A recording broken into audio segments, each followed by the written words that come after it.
Bienvenue à Las Vegas, présentement 11h02 heure locale. Et restez assis avec votre ceinture attachée, vos effets personnels rangez jusqu'à ce que la consigne des ceintures soit éteinte. Bonjour, ici Bruno Guglielminetti en direct de Las Vegas pour vous offrir cette édition spéciale de Mon Carnet en provenance de l'édition 2024 du Consumer Electronics Show, autrement dit le CES. Vous êtes peut-être de ceux qui m'ont suivi pendant la semaine avec mes publications sur les réseaux sociaux. Si c'est le cas, merci de m'avoir suivi. Si vous n'avez pas vu quoi que ce soit passer sur les réseaux sociaux ou ailleurs, là, vous allez voir, j'ai pas mal de matériel pour vous. On commence cette édition avec une tradition maintenant, une rencontre avec mes collègues et amis Jérôme Colombin et François Sorel pour revenir sur cette édition 2024. Salut Jérôme Colombin. Salut Bruno Guglielminetti. Mais c'est incroyable, on est face à face en vrai dans la vraie vie. Ouais, parce que d'habitude, il y a moins de monde que ça autour de nous. Et surtout, on n'est que deux. Voilà. Et là, aujourd'hui, nous recevons un troisième co-débatteur qui n'est autre que... François Sorel. Salut François. Ah là là, ça me fait quelque chose de vous voir tous les deux comme ça, main dans la main. Parce que, autant vous dire, je peux m'adresser à votre audience, à tous les deux. Vous avez créé tous les deux une espèce de complicité qui est émouvante. Vraiment. C'est beau. Moi, je suis très proche de Jérôme. Tu sais que ça fait des années. Et... Vous êtes un couple médiatique. Bien sûr, mais maintenant, alors, j'allais dire on est un trio. Non, mais on commence vraiment à... Voilà, on est tous ensemble, c'est cool. Exactement, on pourrait le devenir ce trio, mais j'ai une petite idée derrière la tête, je vais vous en parler tout à l'heure, mais on n'est pas là pour parler de ça pour l'instant. Donc, on est ici parce que pour les auditeurs de Mon Carnet, c'est une habitude. Je pense qu'on est à la 6e ou 7e édition de cette rencontre importante qui marque un temps dans l'année, c'est-à-dire le moment où Jérôme et François nous disent ce qu'ils ont pensé du CES. Alors, Jérôme, je te laisse en premier la parole. Qu'est-ce que tu retiens de cette édition-ci? Oui, mais tu vas aussi, toi, nous dire ce que tu en as pensé. Hein, exactement. Qui pose des questions et que nous, on répond. Mais ça serait bien aussi un jour de lui poser des questions. Il ne va pas y échapper. Allez, je commence. Qu'est-ce que j'ai pensé? Moi, je pense que c'est un très bon CES qui part dans plein de directions intéressantes, qui est sérieux, avec des thèmes sérieux qu'on va peut-être développer un petit peu. On parle de e-santé, on parle de tech for good, on parle de deep tech. J'ai vu plus de belles innovations concrètes qui vont servir à quelque chose que de trucs bullshit comme on a l'habitude de voir. Et en même temps, il reste les classiques, la télé, les écrans transparents, les lunettes connectées avec la traduction automatique qui marche pas, etc., etc. Belles affaires. Et puis, on n'a pas eu droit à de patates connectées. On n'a pas eu droit à la patate connectée qui était... Alors, à chaque fois, cette histoire-là revient sur... 2020. C'est incroyable, c'était la blague d'un Français pour montrer à quel point il y avait n'importe quoi au CES. Et il avait raison de souligner ce problème. François, de ton côté, qu'est-ce que tu retiens de cette édition-ci? Écoute, je rejoins mon camarade, souvent on est d'accord. De temps en temps, on n'est pas d'accord, mais c'est rare. Mais... Hier soir, on n'était pas d'accord, on a dîné ensemble, on a failli se battre. On se jetait des pâtes, des spaghettis à la tête et tout. Non. C'est vrai que non, c'est un bon cru. Et puis moi, j'aime bien ce côté... un peu chaud, si tu veux, du Convention Center où tu as encore les géants de l'électronique qui sont là, voilà, colosses au pied d'argile, mais qui maintiennent quand même la route. Donc avec beaucoup d'écrans, enfin les démos des écrans transparents là chez LG, c'est vraiment impressionnant. Samsung aussi, bien sûr. Et puis là où on est à l'Eureka Park, où on rigole moins ici, il faut l'avouer quand même. Il y a beaucoup plus de choses sérieuses. C'est vraiment des startups qui jouent souvent, pas leur vie, je ne vais pas dire ça, mais en tout cas leur avenir, qui mettent de l'argent sur la table pour se payer un petit stand. Ils sont vraiment très pushy et on en sait quelque chose avec Jérôme et toi aussi Bruno. Moi, je vous le dis, et pourtant je suis loin d'être Michael Jackson, mais quand on se balade dans les rangs de ce truc-là, j'ai l'impression d'être Michael Jackson avant de rentrer sur scène, si tu veux. Toi Jérôme, c'est pareil. On est sollicité toutes les 15 secondes, il y a des fois des gens qui nous suivent, si tu veux, tu sais, comme si on avait une cohorte de gens qui nous suivent. Et au bout d'un moment, on a notre tête, en plus on commence à vieillir, tu vois, qui explose. Mais c'est vrai. Et donc là, pour revenir à ce que je disais, très sérieux, très concret, les gens jouent leur vie avec des annonces, en tout cas la vie de leur entreprise. Et il y a de tout, des trucs intéressants, des trucs bullshit, plein de choses qui marchent pas, mais bon, ça, on a l'habitude, Jérôme, est-ce que toi, tu t'es fait attaquer comme ça dans les allées? Oui, je me suis fait attaquer par des femmes, notamment. Mais je passerai sur les détails. C'est pour autre chose. Ouais, non, justement pas. Enfin bref, mais c'est vrai que avant, on arrivait à se protéger en mettant son badge presse sous le manteau pour que les gens ne voient pas qu'on est journaliste. Alors ça marche quand on est dans les stands étrangers, mais quand on traverse les allées de la French Tech, c'est vrai que François et moi, on est un petit peu connus dans l'écosystème français et on se fait alpaguer. Mais c'est normal, c'est la règle du jeu. C'est vrai que quand ça tombe dessus, alors que tu viens d'entrer dans le salon depuis 40 secondes, c'est un petit peu déroutant. Mais on gère. Hein. Mais c'est vrai que, typiquement, je pense que Jérôme est d'accord, on s'excuse aussi parce que parfois, on a des réactions un peu d'agacement parce que, en fait, il faut qu'on se rende, en fait, les gens se rendent pas compte, mais quand quelqu'un vient nous pitcher parce qu'on a fait 3 mètres et qu'on sort d'un autre pitch et que tu sais qu'il y a des gens qui t'attendent, tu les vois au coin, tu sais, au coin de ton regard, tu en vois d'autres qui t'attendent, et ben, au bout d'un moment, même si on est très respectueux de tout ça et on salue le courage de tous ces gens-là, ben, au bout d'un moment, si tu veux, on est un peu stressé, quoi. Et je tiens à m'excuser auprès de tous ceux à qui à qui on n'a pas eu l'écoute nécessaire, mais c'est parce que en fait c'est impossible. Oui, mais je veux dire quand même aux gens qui font ça, qui sont souvent des gens des services de relations presse, etc. Ne changez rien. Vous faites bien votre boulot. Je veux dire, c'est pas agressif. Vous faites votre travail et bien souvent ça nous apporte des sujets super intéressants. Donc il n'y a pas de lézard. Il n'y a pas de lézard. Tu connaissais cette expression ou pas ? 1954, première fois qu'on... C'est la première fois qu'on observe le lézard. C'est ça, qu'on a observé cette expression. Et toi, Bruno, qu'est-ce que tu en as pensé ? Ben, c'est intéressant l'image d'une édition sérieuse parce que j'ai senti à la fois que c'était ça, mais j'ai aussi senti qu'il y avait... la pandémie, là, s'était passée. Tu sais, l'an dernier, là, on sentait... Il y avait encore des petits bous de Covid, mais là, il n'y en a plus. Non, mais c'est ça, mais on sentait, les gens étaient pas sûrs encore, mais cette année, l'optimisme est là. On sent, je faisais l'analogie un peu plus tôt cette semaine, j'ai l'impression de voir un grand voilier, les voiles toutes déployées, et ça avance. Mais je sais que c'est beau, mais ça, c'est un Québécois qui parle. Donc, c'est ça. Alors, c'est vraiment impressionnant parce qu'on sent la confiance des gens. Tu regardes, les 2 dernières éditions, là, c'était rare, les fabricants qui arrivaient avec une 50aine de produits. Mais ça, c'était comme à la belle époque. Et ça recommence cette année. Les gens veulent que ça fonctionne. Tu veux dire par là qu'on est revenu au CES de 2020, juste avant le premier Covid, en fait, c'est ça? Merci d'avoir traduit. Exactement. Quand même, en 3 secondes, l'idée était sortie. Moi, je voudrais vous poser une question parce qu'on a toujours une vision partielle du CES. Hein. Chacun voit son propre CES. Et moi, il y a des trucs que j'ai pas vus. Donc, je voulais savoir si vous les avez vus. C'est tout ce qui, quand même, faisait un peu le charme du CES. C'était vraiment de l'électronique pure et dure, des gadgets high-tech, gadgets ou pas gadgets, des innovations. Alors, je suis pas allé vraiment du côté de l'informatique, par exemple. Donc, du coup, j'ai pas vu de choses comme ça. Les objets connectés absents aux abonnés absents.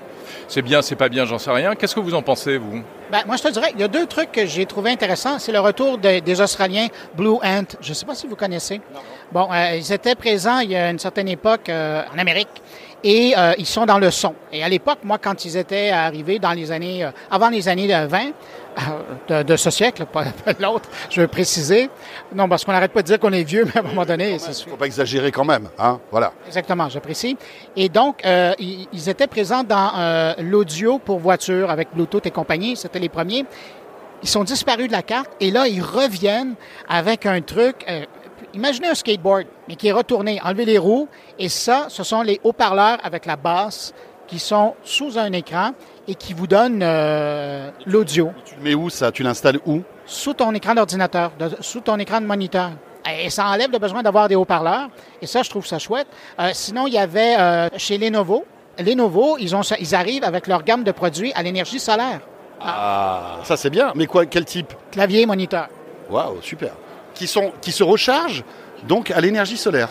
Waouh, pas mal. Ah, quand même, hein? Ok, c'est bien. Bon, cela dit, tout ça ne nous enlèvera pas le... On va passer aux choses sérieuses maintenant. Hein, allez. C'est pas ça que je voulais dire. De toute façon, je réponds à la question que vous allez me poser. Quel est mon chouchou? Oui, quel est ton chouchou? Voilà. Vas-y avec ton effet waouh. Mon effet waouh. Et le CES 2024, il restera marqué par un truc en particulier. C'est le lapin. C'est le rabbit. C'est le rabbit. Mais qui n'était pas sur le salon. Alors, toi, tu m'as dit ça. Il était dans un événement de soirée, mais il n'était pas sur le Non, salon. Ils n'ont pas de stand. Ils n'ont pas de stand sur le salon, exactement, tout à fait. Mais il a été présenté, il y a des gens qui l'ont en poche, les gens de la société Rabbit. Donc ce truc, on résume en 2 mots ce que c'est. C'est un petit appareil qui c'est un assistant personnel à intelligence artificielle qui vient compléter l'usage du smartphone. Il y a un petit écran, il y a une petite molette pour scroller, ça le fait rire lui. Non, mais c'est super ce truc-là. Moi j'aime bien. Après, évidemment, tu vas poursuivre, mais je trouve amusant quand il y a un produit qui sort de nulle part, qui fait le buzz au CES. Voilà. Je trouve ça top, en fait. Hijack le CES. Hein? Et donc un bouton et tu interagis vocalement. Alors, je ne vais pas tout raconter, mais en plus j'en ai parlé dans mon podcast hier et tout. Il y a un truc qui est intéressant, c'est que ils ont un concept d'intelligence artificielle qu'ils ont baptisé LAM, L-A-M. On connaît les LLM, les Large Language Model. Là, c'est du Large Application Model. Et en fait, c'est quoi? C'est que la promesse, c'est que cet appareil permet de tout faire, tout ce qu'on fait aujourd'hui, mais de manière plus simple à la voix. On pourrait se dire comment il fait. Alors, il va se plugger avec les API de toutes les applications de la Terre, mais pas du tout. Leur idée, c'est de se mettre à la place de l'humain. Et le fameux LAM, le concept de LAM, c'est une IA qui simule, qui est capable, comme un être humain, d'interagir avec les interfaces des applications. Tu veux écouter de la musique, le truc, il va aller sur l'interface de Spotify, il va faire comme toi tu ferais, il va dérouler les menus, il va chercher les trucs, il va lire, il va cliquer sur les boutons. Et donc ainsi, leur idée, c'est que ça peut interagir avec toutes les applications de la Terre. Ça marche pas, j'en sais rien, mais je trouve que l'idée est géniale. Mais on sait qui est derrière ce truc-là ou pas? C'est une start-up que moi je ne connais pas personnellement, un monsieur qui s'appelle Jesse Liu, qui est un jeune. Il a dit que son produit avait été inventé par des teenage engineers, donc des ingénieurs des très jeunes. C'est pour dire le côté, ils savent ce qu'ils veulent. Des ingénieurs de 8 ans. Voilà, exactement. C'est une start-up californienne, je crois qu'il doit être à San Francisco, à vérifier. Apparemment, il y a de l'argent, parce que vu que le produit est là, la keynote qu'ils ont faite, il y avait un effort de communication énorme. Le type sur Twitter, en quelques heures, on le surnommait le nouveau Steve Jobs. Et quand tu regardes la keynote, c'est vrai qu'il y a quelque chose dans le storytelling, etc. Il a investi beaucoup dans l'aspect médiatique, en tout cas, ça c'est clair. Mais moi, quand j'ai vu ça, ça m'a fait penser au AI Pin qu'on a vu sortir avant le temps des fêtes. Complètement. Ouais. C'est ça, c'est le post-smartphone. Que sera le post-smartphone? Les Google Glass, ça n'a pas marché. Le Human AI, tout le monde a rigolé. Est-ce que ce sera le Rabbit? Je ne sais pas. François, toi, ton moment ou ton produit, comment on dit, Wahoo? On se croirait dans un endroit où il y a des chiens ou des loups, tout dépend. Avant de vous donner mon coup de cœur, parce que finalement, pour l'instant, vous savez, moi je suis plutôt souvent sur mon plateau, là, enfermé dans ma cage. Quand je dis cage, c'est vraiment une image. Je suis sur mon plateau et c'est vrai que j'ai pas trop le temps d'aller vérifier les trucs, mais j'ai vu 2-3 choses quand même intéressantes. Mais les trucs viennent à toi, donc c'est pas mal non plus. Oui, ils viennent à toi, mais c'est vrai qu'on aime bien aussi farfouiller. Et justement, après ce podcast, moi je vais aller au Convention Center prendre mon temps et me balader, tu vois, tranquille, pour voir un peu ce qui ressort. Moi, ce que je trouve quand même amusant, c'est Apple qui attend le début du CES pour dire « Coucou les gars, vous savez quoi? Le Vision Pro, il est prêt. Vous pouvez le commander à partir du 19 janvier et le 2 février, il sera disponible. » Voilà. Moi, j'aime bien. Je trouve que c'est... évidemment, tout ça est calculé parce que toute la presse tech est focusée sur cet événement. Et là, au tout début du CES, t'as Apple qui envoie son CP. Voilà, je trouve ça très habile. Je ne sais pas ce que vous en pensez, vous.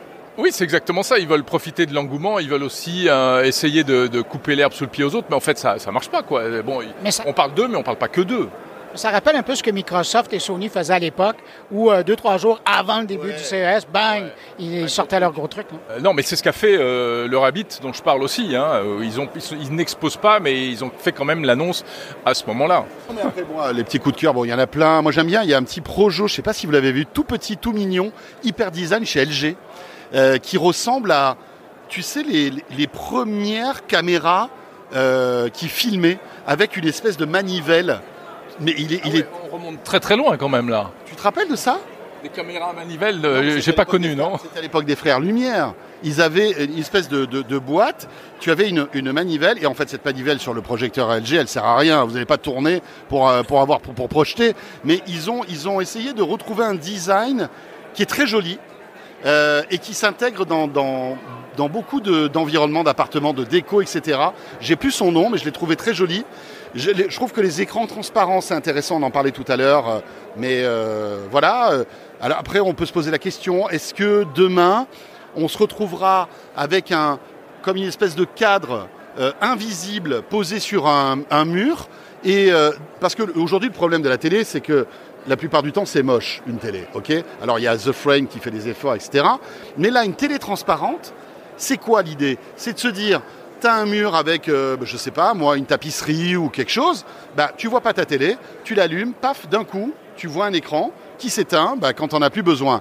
Aujourd'hui, on n'y arrive pas parce que on n'arrive pas à avoir la même qualité d'image qu'un écran OLED fabriqué dans les règles de l'art, mais petit à petit on s'y rapproche et peut-être que dans quelques années on aura d'immenses écrans qui seront invisibles, éteints, et d'un coup on se retrouvera avec une salle de cinéma. Je trouve que c'est intéressant, peut-être qu'on se plante, peut-être que ça marchera jamais, mais en tout cas c'est cool. À une époque on en aura tellement marre des écrans qu'on n'aura qu'une envie, ce sera d'avoir une maison sans écran.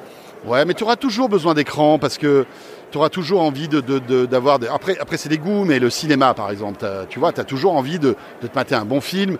Quand tu vois la qualité aujourd'hui de Netflix, d'Amazon qui propose de la 4K, c'est toujours cool, quoi. On fait Dolby Atmos, là, ce qu'ils ont annoncé. Ils ont annoncé un truc, Dolby qui est en train d'exploser. Je ne sais pas si vous avez remarqué, mais Dolby Atmos, il y en a partout. Apple Music diffuse des chansons en Dolby Atmos. Il y a de plus en plus Netflix diffuse tous ses contenus en Dolby Atmos. Donc Dolby est en train de réussir sa transformation marketing. Et du Dolby Atmos, on en a partout. Et le problème, c'est que c'est une usine à gaz de Dolby Atmos. Tu sais, tu as une barre de son, mais tu as des enceintes à l'arrière, etc. Et en fait, ils ont sorti un outil qui te permet de calibrer très rapidement, un peu comme Sonos avec TruePlay. Mais ce que Dolby aimerait bien faire, c'est qu'à partir du moment où tu achètes un produit Dolby Atmos, que ce soit une télé, une enceinte Sonos ou n'importe quoi d'autre, eh bien qu'il y a un produit commun qui te permette automatiquement, sans usine à gaz, de configurer tout ton espace de manière optimum pour avoir le meilleur son Dolby Atmos. C'est génial. Et ce que tu dis, ça rejoint ce que m'expliquait récemment un copain qui est hyper pointu en hi-fi. Je lui demandais des conseils pour acheter des enceintes. Je voulais m'acheter des vieilles, des enceintes classiques, colonnes et tout. Il me dit, laisse tomber, prends des enceintes avec de l'intelligence dedans, en fait, connectées, style Sonos ou autre. Il dit, aujourd'hui, de toute manière, le son, il est algorithmique. C'est-à-dire que pour avoir le meilleur son, c'est à l'informatique qu'il faut s'en remettre et plus à la physique toute bête. D'ailleurs, s'il nous écoute, parce que je sais qu'il écoute souvent les podcasts, Emmanuel, si tu m'entends. Mais voilà, je trouvais que la réponse était intéressante et ça corrobore tout à fait ce que tu dis. On va vers de plus en plus d'informatisation et d'algorithmisation du son et c'est par là que va passer la qualité. À propos de Dolby Atmos, on m'a parlé chez TCL d'un système Dolby Atmos sans fil. Donc va voir sur le stand de TCL, ça va t'intéresser en passant au Convention Center. Bon, j'arrête notre échange ici, mais sachez que ça a duré plus de 30 minutes. Alors, si ça vous intéresse de tout entendre, je vous invite à aller écouter la suite sur moncarnet.com ou à partir du fil Mon Carnet de votre plateforme de podcast préférée qui vous permet d'écouter cet épisode présentement.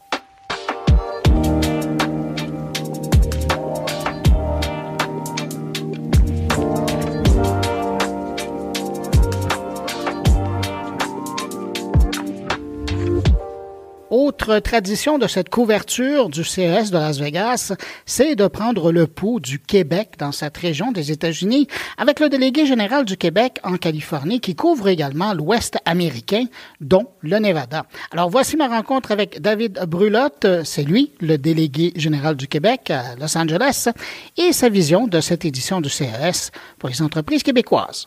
David Brulotte, bonjour. Bonjour Bruno. David, la dernière fois qu'on s'est rencontrés ici, c'était votre première édition, je pense. Et là, c'est votre deuxième derrière le collet. Comment vous trouvez ça, premier contact? Là? Évidemment, toujours aussi imposant comme événement. Beaucoup plus de monde que l'an dernier, en tout cas à mes yeux. Puis je pense que statistiquement, c'est ce qu'on voit aussi. Donc, on voit l'engouement qui revient de façon très, très importante, ce qui est évidemment excitant pour nous puis pour nos entreprises. On a beaucoup d'entreprises du Québec aussi cette année, plus que l'an dernier. Beaucoup qui sont ici à leur première édition. Donc ça, je trouve ça intéressant aussi. Malgré que ce soit une conférence qui a quand même plusieurs années, ça reste très pertinent pour les entreprises qui veulent exporter, rencontrer des partenaires d'un peu partout sur la planète. Donc, bien content d'être de retour en force cette année.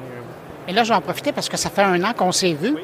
À quoi ressemble l'intérêt des Américains pour les entreprises québécoises dans le domaine des technologies? C'est très varié selon les secteurs. Puis, pour ton point, nous, on est basé à Los Angeles, on a un bureau à San Francisco et on a quelqu'un qui est à Seattle et on couvre tout l'Ouest. Donc, c'est un très, très grand territoire avec des États qui sont très, très différents, évidemment, avec des besoins différents. Tout à fait. Donc, si on compare la Californie, où on a beaucoup d'effectifs et de collègues, versus l'Arizona ou le Nevada où on se trouve, ou le Colorado. Évidemment, les populations sont différentes, l'économie est différente, la réglementation est différente. Comme on sent en Californie, il y a beaucoup d'appétence pour accélérer l'effort qu'on met pour combattre les changements climatiques, la transition énergétique. La réglementation est plus sévère à bien des égards que dans d'autres États. Donc, les entreprises, disons, californiennes qui rencontrent nos entreprises québécoises ont des besoins différents, évidemment, parce que certaines sont rendues à un stade soit de maturité, de développement, ou un stade sectoriel qui est différent de ce qui se passe ailleurs dans le reste des États-Unis. Donc, c'est une bonne plateforme à la fois pour ça, mais aussi pour tous les autres pays, toutes les autres juridictions qui sont représentées ici. Comme je disais un petit peu tantôt, on a rencontré des gens de la Commission européenne. On a, à travers Investissement Québec, organisé des sessions de maillage avec les Belges, avec les Français, avec les Coréens, avec les Singapouriens, qui viennent en grande délégation parce que pour eux, c'est beaucoup plus facile de monter l'étage en dessous jusqu'à notre kiosque ici que de faire le vol. Faire 12 heures d'avion. Exactement, que de faire le vol Tokyo-Montréal ou Séoul-Montréal. Donc, beaucoup de traction. Puis on sent particulièrement que les entreprises internationales qui ont une présence, disons, à Silicon Valley, où on a une très belle présence, celles qui sont là ont un intérêt à rencontrer des entreprises innovantes nord-américaines. Et ils ont souvent des présences qui sont, en anglais on dit une tech scout, donc des gens qui cherchent de la technologie. Ce sont généralement des équipes qui sont assez petites. Et donc là, ici, on a une plateforme où on leur présente les meilleures compagnies innovantes qui veulent exporter du Québec. On en avait plusieurs l'an dernier. L'an dernier, on en a des différentes cette année. Certaines qui reviennent, certains qui sont avec nous et Investissement Québec, d'autres qui ont leur kiosque.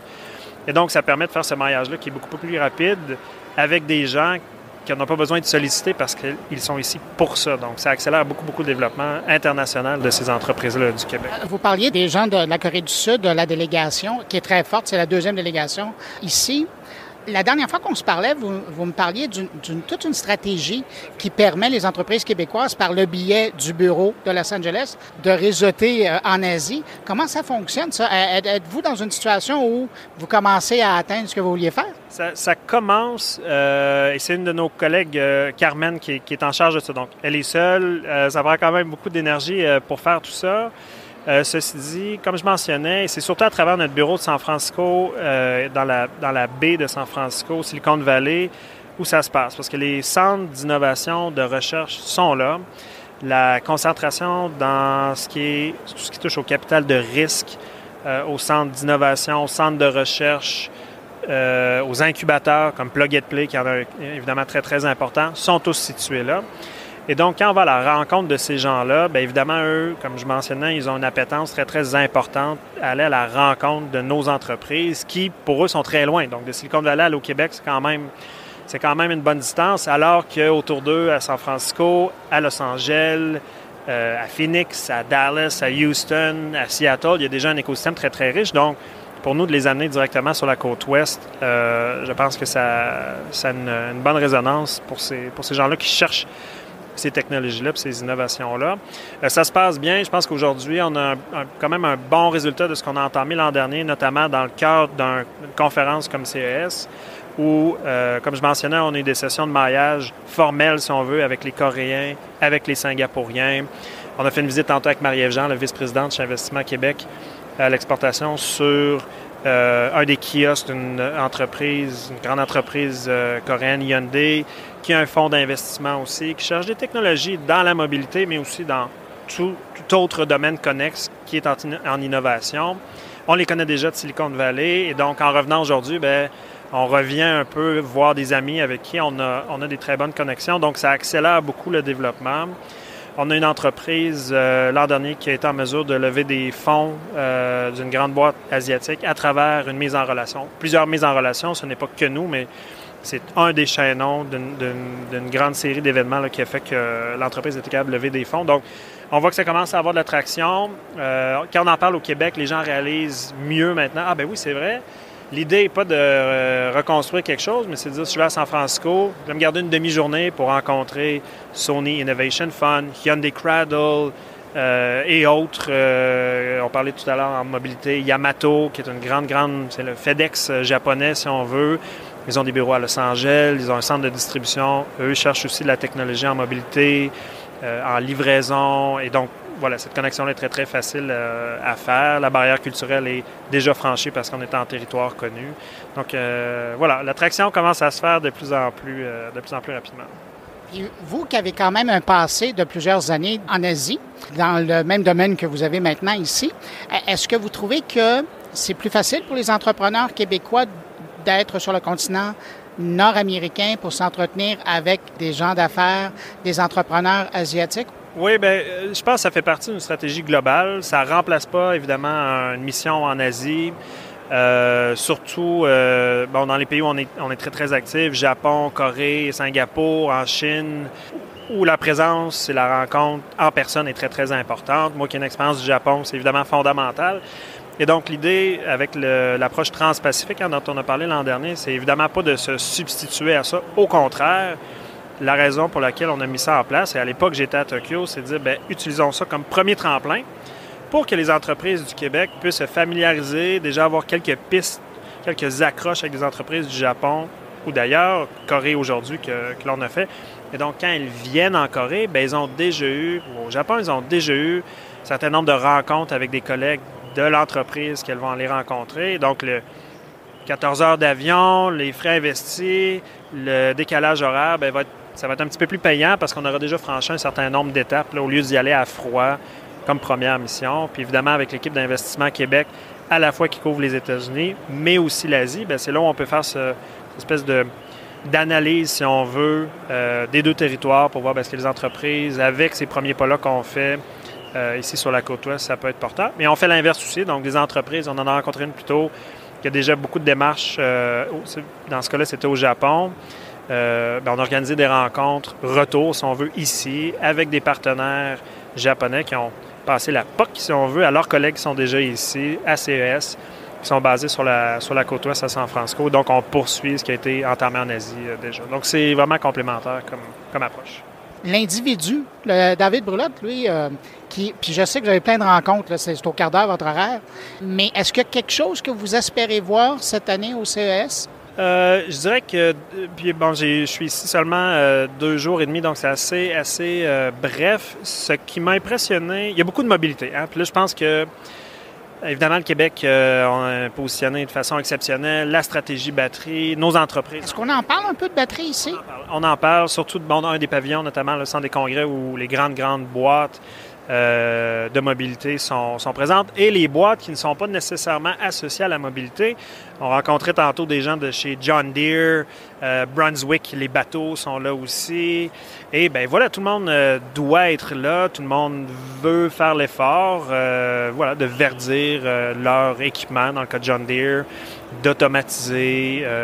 Et voilà, donc on parle de la stratégie batterie, on essaie d'en faire la promotion. On est loin de peut-être faire des batteries pour de l'équipement lourd, de mine. C'est peut-être pas là nécessairement où on est présentement, mais on sent que la stratégie batterie que le Québec a mis de l'avant a une résonance incroyable dans là où le marché s'en va. Donc ça, c'est le fun à voir où je pense que voilà, on a joué les bonnes cartes au bon moment, puis c'est déjà payant, puis ça va continuer de l'être, visiblement, on le constate ici. L'autre chose qui, à niveau personnel, moi, m'a beaucoup, je dirais pas surpris parce qu'on s'attend à voir toutes sortes de choses nouvelles de toute façon, mais que j'ai beaucoup apprécié, c'est tout ce qui est, en anglais, ils appellent aging tech, donc tout ce qui est la technologie qui va aider les gens à mieux vieillir, vieillir en santé plus longtemps, à amenuiser des enjeux de santé. Puis une des innovations qui m'a marqué le plus, qui est dans l'espace des prix de CES, qui n'est pas très loin du kiosque du Québec, est une espèce de manche que l'on peut mettre sur l'avant-bras et sur la main, qui est attachée à la main, avec un tout petit gyroscope et qui aide à contrôler les effets du Parkinson, notamment, ou toute maladie dégénérative qui a un impact sur la motricité et la mobilité. Et donc, on voit un petit exemple où voilà, quelqu'un qui aurait des spasmes, par exemple, très, très importants dans la main, est en mesure, finalement, d'utiliser sa main sans aucun spasme. Grâce à ça, ils vont prendre des choses fines. Et donc, ça, on se dit, bien, pour des millions de personnes sur la Terre qui ne pourront peut-être pas guérir la maladie, bien, pourront au moins vieillir avec cette maladie, tout en conservant une qualité de vie là, qui est quand même appréciable. Et en voyant ça ici, c'est ce qui est, je pense, l'intérêt, puis je finis là-dessus, c'est si c'est ici, c'est que dans 5 ans, on va pouvoir en acheter au Future Shop ou au Costco. J'exagère un peu, mais c'est presque ça, hein, parce qu'on est à la fine pointe de la technologie ici, ça va se démocratiser.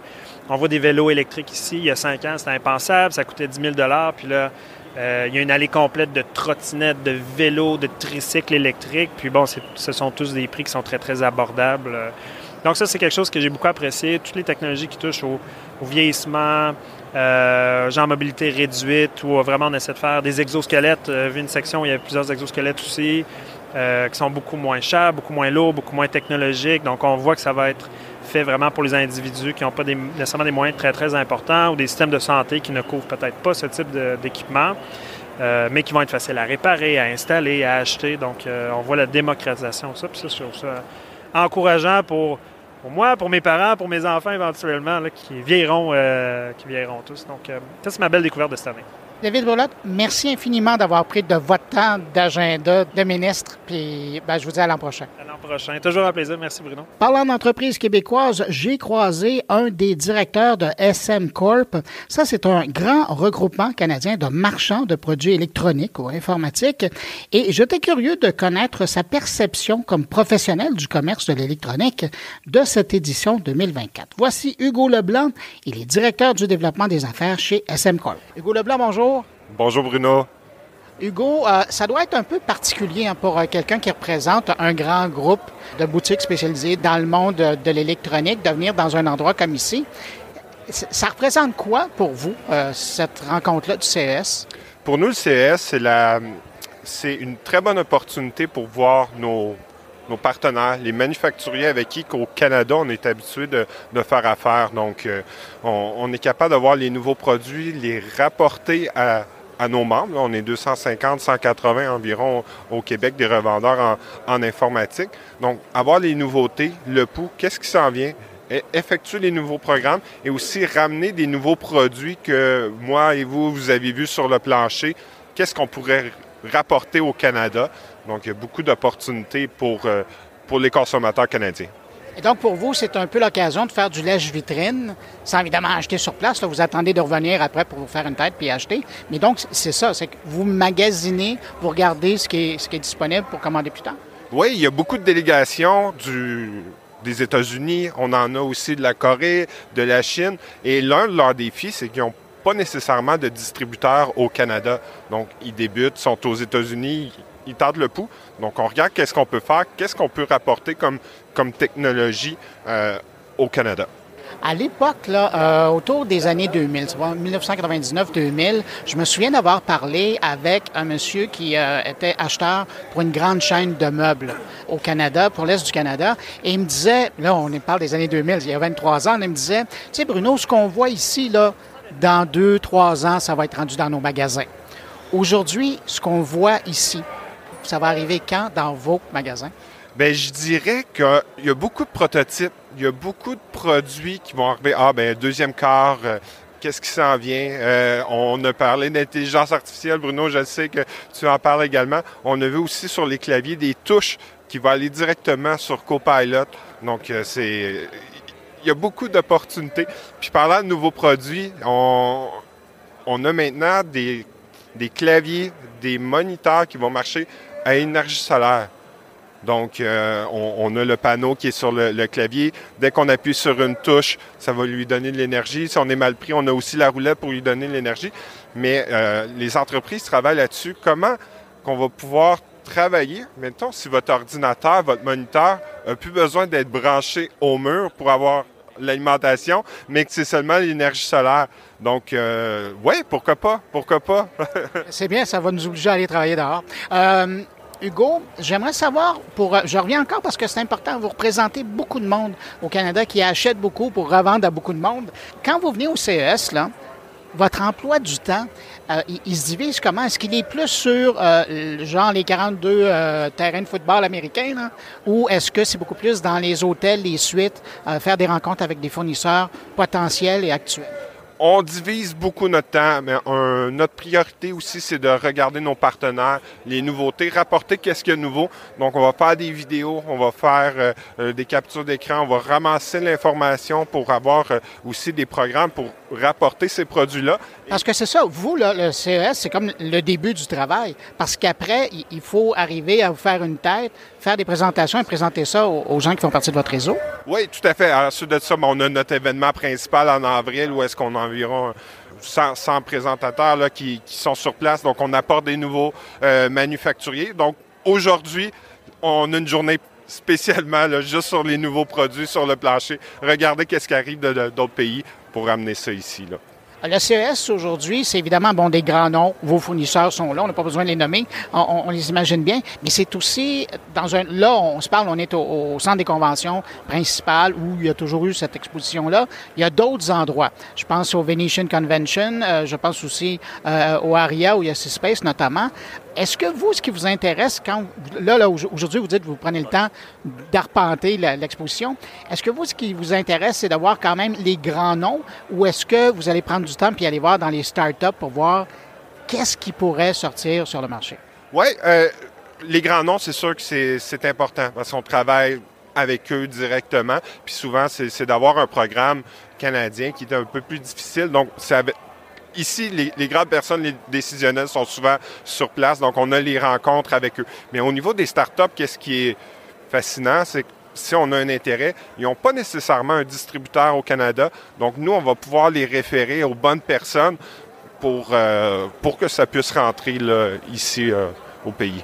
Et que vous puissiez l'offrir dans vos boutiques. Oui, tout à fait, tout à fait. En terminant, Hugo, jusqu'à maintenant, qu'est-ce que vous avez parlé du clavier, qui est quand même important. Est-ce qu'il y a autre chose que vous gardez jusqu'à maintenant de produits, de services que vous avez vus ici au CES? Oui, bien, il y a plusieurs options là, que je pourrais mentionner, mais des options comme l'intelligence artificielle, c'est le nerf de la guerre, c'est de savoir quelle entreprise va l'utiliser. Parce que même les grandes entreprises en ce moment, ils réfléchissent à comment l'utiliser et ils n'ont pas optimiser le rendement de l'intelligence artificielle, soit pour en entreprise, pour les consommateurs, en éducation, en la santé. Il y a beaucoup de choses qu'on peut faire et chacun ont travaillé sur leur défi, ils ont toutes leurs...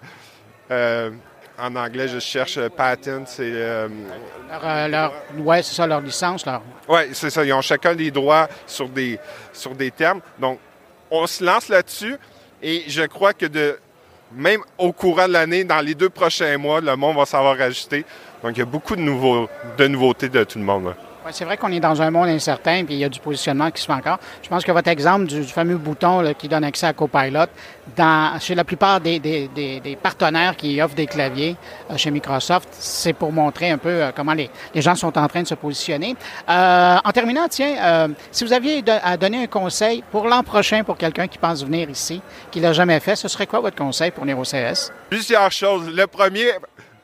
blague à part, apportez-vous des bons souliers. On marche beaucoup ici au CES, mais regardez, l'application est bien faite.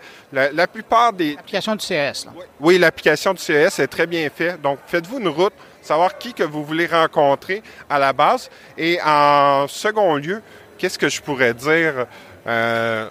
Ayez l'esprit ouvert. Donc, regardez qu'est-ce qui vous intéresse et... Le monde va s'offrir à vous, là. Ouais. Ayez pas peur de découvrir. Oui, tout à fait.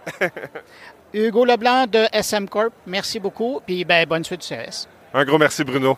S'il y a une raison pour laquelle on vient au CES de Las Vegas, c'est bien pour découvrir les nouveaux produits. Alors, je vais vous présenter quelques-uns de ces nouveaux produits que j'ai vus, en commençant par mon coup de cœur de cette édition, la paire de lunettes Nuance de SLR Luxottica, les mêmes qui sont derrière les Ray-Bans de Meta et bien d'autres marques de lunettes. C'est mon coup de cœur du CES parce que c'est un produit qui va vraiment aider les gens à avoir une meilleure qualité de vie. On parle ici d'une paire de lunettes qui intègre une prothèse auditive. Mais bon, pour en savoir plus sur le produit, je vous propose une entrevue que j'ai réalisée avec Pascal Desroches, elle est la vice-présidente marketing du groupe aux États-Unis. Pascal Desroches, si je vous demandais de mettre en contexte Nuance Audio, qu'est-ce que ça vient? Parce qu'on vous connaît pour les lunettes, les lentilles, mais là, vous arrivez dans l'audio. Qu'est-ce qui fait que l'entreprise décide d'aller dans l'audio? C'est une excellente question. Donc, notre entreprise, une de nos valeurs fondamentales, c'est vraiment l'innovation, c'est la recherche et développement pour vraiment pousser l'industrie au complet, de l'optique, mais aussi plus largement pour chaque patient, pour chaque personne. Donc, notre prochaine étape était claire pour nous parce que fondamentalement, Essilor Luxottica, en étant le numéro 1 mondial des montures, mais aussi le numéro 1 mondial des verres, on voulait enlever le stigma relié à porter des verres correctifs, porter des lunettes. Donc, et ça, on se dit, on est vraiment en bonne voie de réussir ça avec des super marques comme Ray-Ban, Oakley. Donc, on a amené à la fois le côté médical et le côté fashion, de côté style, parce qu'on a révolutionné cette espèce de style avec ces marques-là, Ray-Ban et Oakley, entre autres, mais aussi avec les verres. On a été les premiers à introduire des verres progressifs, c'est-à-dire qu'on voyait plus la ligne entre la vision de proche et la vision de loin. Donc, on a été les premiers à intégrer ça. Donc, en enlevant ce stigma relié aux lunettes, on s'est dit, c'est quoi la prochaine étape? Eh bien, c'est d'enlever le stigma relié aux appareils auditifs. Donc, parce que Bruno, il y a un élément qui est clé, c'est qu'on sait qu'il y a 1,2 milliard de personnes à travers le monde qui ont des besoin d'être corrigés auditivement, d'avoir des appareils auditifs qui ne le sont pas. Donc, on voulait vraiment leur offrir une innovation puis un élément qui ferait que leurs besoins seraient comblés. Et là, on parle donc d'une lunette qui s'adresse à un public, à un marché qui a des problèmes légers ou moyens d'audition. Mais avec ce que vous amenez, vous êtes vraiment en train de révolutionner l'expérience de quelqu'un qui est rendu là dans sa vie, là. Absolument. Donc, c'est vraiment une révolution. J'adore que c'est vous qui avez utilisé ce terme-là. C'en est une. Pourquoi? Parce que c'est vraiment la première fois que une prothèse auditive va être complètement intégrée dans une monture de lunettes. Donc, c'est là la première révolution. C'est vraiment l'aspect, c'est invisible. Parce qu'on sait des contraintes, une des barrières clés qui fait que une personne qui a un problème auditif ne va pas se procurer une prothèse auditive, c'est parce que c'est visible. Donc, la première révolution, c'est de dire, OK, enlevons cette barrière-là, puis assurons-nous que c'est invisible, complètement intégré dans la monture de la lunette. Ça, c'est la première révolution. La deuxième, c'est vraiment une technologie brevetée, en fait, de ce start-up-là, Nuance, que Essilor Luxottica a intégré dans la compagnie. Et puis, c'est que c'est directionnel.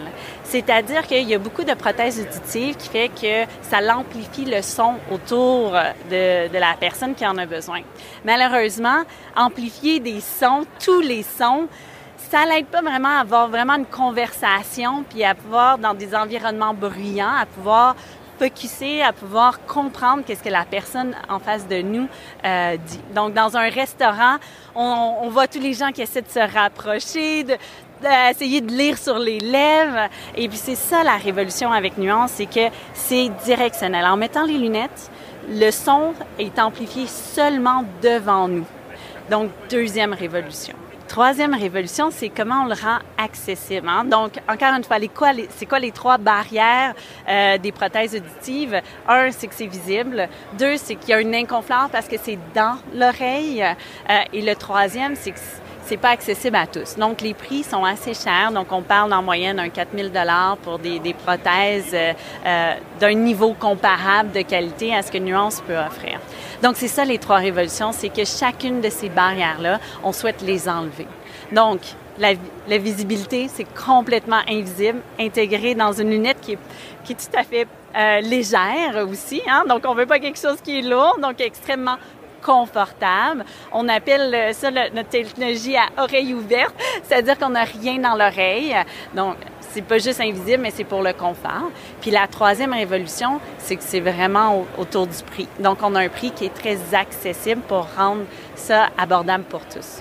Mais là, on parle quand même de 1/4 seulement du montant moyen d'une prothèse auditive traditionnelle. Là. C'est quand même pas rien. Mais je suis curieux de vous demander, parce que puisque maintenant on parle de bientôt, un jour, les Américains l'auront, par la suite les Canadiens, les Européens, je présume que des tests qui ont déjà été faits. C'est quoi la rétroaction des gens qui ont essayé ces lunettes-là? Ah, c'est phénoménal. Je vais vous avouer que j'ai fait partie, j'ai eu la chance de pouvoir voir des gens le porter, des gens qui avaient des problèmes auditifs, des gens qui n'en avaient pas de problèmes auditifs, et puis c'est phénoménal. Donc, on a vraiment la chair de poule quand on a la chance de pouvoir contribuer à l'amélioration du bien-être, là, vraiment une amélioration significative de la condition des gens. En portant ces lunettes-là, on voit vraiment la différence automatique. Donc, on a cet aspect de directionnalité-là est tellement fort que dans des environnements bruyants, les gens relaxent. Leur langage corporel change. J'ai eu la chance de voir des gens qui font un recul en arrière, puis il y a des années de compensation qu'ils ont fait, qui partent du poids de leurs épaules. Entre autres, il y avait quelqu'un qui nous disait, moi, je me suis développé des phrases clés. Parce que j'arrive pas à comprendre ce que les gens me disent, mais je veux pas leur dire. Donc, je me suis développé des phrases clés comme « Ah oui, parle-moi-en plus » ou « Ah, c'est intéressant » ou plein de phrases comme ça pour dire « j'ai pas compris, mais là, je peux plus interagir ». Donc, avec les lunettes, il y a cette connectivité-là entre les humains, les personnes qui est vraiment amplifiée comme le produit. Un autre exemple, on est allé au restaurant avec des gens justement qui avaient des légers problèmes. Non, disons, ils nous ont dit qu'ils n'avaient pas de problème auditif, disons-le plus franchement, mais on n'a pas été capable de leur enlever les lunettes pour pouvoir les montrer à d'autres. Ils les ont gardées durant tout le dîner, le souper au restaurant parce que pour eux, ça changeait tout. Ils étaient enfin capables de suivre une conversation au restaurant. Mais c'est quand même quelque chose, là. Vous connaissez déjà la chose parce qu'avec les lunettes, vous rendez quand même la vue à bien des gens. Mais j'ai l'impression que vous êtes... en technologie, on parle de game changer. J'ai l'impression que votre produit, qui est le premier dans son genre à aussi bien cibler le son, vous êtes vraiment en train de révolutionner quelque chose, là. Tellement. Puis c'est tellement facile quand le produit et la preuve, il parle de lui-même. Donc, j'ai vu encore une fois, quand on l'a testé avec des gens, donc on a vu notre general manager expliquer, voici une présentation d'1 heure, voici pourquoi ce produit-là est différent, c'est quoi les bénéfices, etc. Mais en 30 secondes, quand on le laissait, c'est réglé. La personne voit l'avantage, voit tout le bénéfice que ça l'amène. Donc, c'est ça qui est phénoménal à partir de ce produit-là, c'est que c'est de l'essayer 30 secondes, c'est réglé. Le bénéfice est directement perceptible, puis on comprend tout de suite comment le reste de notre vie va changer, ce qui est assez majeur. Mais là, concrètement, puisque maintenant vous jouez à la fois du côté des opticiens et de l'autre côté des spécialistes de l'ouïe, comment va se faire la distribution de ce produit-là? Super bonne question. On croit beaucoup à un modèle qui est ouvert, c'est-à-dire, c'est sûr que nos clients privilégiés sont dans l'industrie de l'optique, donc on veut continuer à travailler avec eux et puis pouvoir leur offrir. Et puis évidemment, être à un moment dans notre vie où on commence à avoir une perte auditive, c'est pas mal le moment qui est similaire à celui où on se dit, Ma vision elle diminue. J'aimerais ça aussi avoir des lunettes, donc c'est parfait pour pouvoir avoir cette conversation-là intégrée, c'est-à-dire d'une paire de lunettes, on corrige 2 besoins, la vision, l'audition, donc on est vraiment avec beaucoup de style, donc on est là puis on amplifie le tout. Hein? Donc c'est sûr que l'industrie de l'optique va rester une place clé, mais aussi on veut continuer de travailler avec l'industrie auditive puis les partenaires qui sont clés. Donc c'est vraiment un modèle ouvert. Entre-temps, bon, puisque les lunettes ne sont pas disponibles maintenant, là, comme la plupart des produits qui sont présentés au CES, entre-temps, si on veut garder un contact, si on veut suivre le développement et la distribution et son arrivée un jour au Canada ou en Europe, qu'est-ce qu'on fait? Mais on nous suit sur silarluxotica.com, sur LinkedIn. On est très fiers de ce qu'on fait. Puis vous allez voir, c'est là qu'on fait toutes nos annonces en temps réel. Donc, vous allez voir les dates de lancement, vous allez voir les dernières démonstrations. On va vous encourager à venir nous voir aussi dans nos différentes expositions parce que, encore une fois, de l'essayer, c'est là où on comprend vraiment toute la part que cette technologie-là peut amener à notre santé, à notre bien-être quotidien. Pascal Desroches, merci beaucoup pour l'entrevue. Merci Bruno, c'était un plaisir. Et puis, je pense que vous m'avez dit que Nuance était dans votre top du CES. Eh bien, je suis bien d'accord, ça devrait le rester. Bien, vous avez mis la barre très haute et c'est pour ça que j'en parle beaucoup. Mais je suis vraiment impressionné et peut-être que je serai un de vos premiers clients au Canada. Bien, ça nous ferait plaisir que vous l'essayiez puis que tout le monde l'essaie parce que vraiment, de l'essayer, c'est de l'adopter.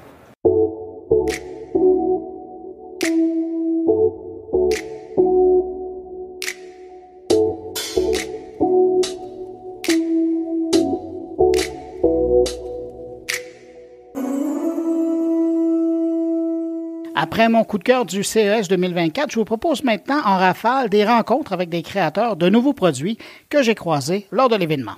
On commence avec le créateur du répulsif naturel. Oui, parce qu'on trouve aussi ça au CES. Donc, un répulsif naturel contre les insectes. Alors, voici le fondateur du produit Reptic, Dr Doudou Tamba. Dr Doudou Tamba, bonjour. Bonjour, Monsieur Bruno. J'aimerais bien que vous me parliez de ce nouveau produit que vous lancez, Reptic. Qu'est-ce que c'est au juste? Alors, le Reptic, c'est une innovation mondiale dans le domaine de la protection contre les insectes. Nous avons découvert une nouvelle molécule répulsive d'insectes, principalement de moustiques, à partir d'une plante africaine. Nous travaillons par ethnopharmacologie et biomimétisme. Nous allons en immersion avec des populations et en garder une certaine authenticité avec le rapport avec la nature, qui ne mangent et se soignent qu'avec les plantes. Et nous nous inspirons de leur connaissance sur les plantes. Et nous, au travers du prisme des sciences modernes, nous arrivons à déceler des propriétés potentiellement utilisables dans le domaine de la santé, du bien-être, de la nutraceutique, des cosmétiques. Et donc là, vous avez réussi à développer, qu'est-ce que c'est, un répulsif d'insectes? Absolument, c'est un répulsif naturel d'insectes qui est 100% naturel. Il est efficace entre 8 et 12 heures. Nous avons une efficacité qui est 3 à 17 fois supérieure à tout ce qui se trouve actuellement sur le marché. Nous avons déposé un brevet, obtenu une autorisation de mise sur le marché. Notre produit est même plus efficace que le DIT. Le DIT, il est efficace 100% pendant 6 heures. Nous, on est efficace à 1% pendant 8h30. C'est une révolution. Il n'y a pas eu d'innovation de rupture dans le domaine depuis plus de 30 ans. Nous espérons que notre produit va sauver des vies, mais déjà tranquilliser les gens qui vont avoir la possibilité de se déplacer comme ils veulent pendant l'été. Qui est votre public? Qui est votre marché? Alors, le marché, c'est vraiment les familles en général, toutes les personnes de 3 à 60, 70 ans, 90 ans, voilà, ceux qui ont en tout cas la possibilité ou en tout cas l'envie d'avoir une vie sereine pendant l'été, se déplacer sans être emmerdé, mais en tout cas embêté par les moustiques. Et en réalité, nous, ce marché-là, on veut révolutionner ce marché-là. Rendre accessible un produit qui va être un produit pour prévenir déjà certaines affections transmises par les insectes, principalement les moustiques, mais également permettre la vie à l'extérieur en tranquillité. Et là, vous avez développé, bon, évidemment, cette formule, mais je vois aussi sur votre kiosque que vous avez développé des bornes de... Qu'est-ce que c'est, ça?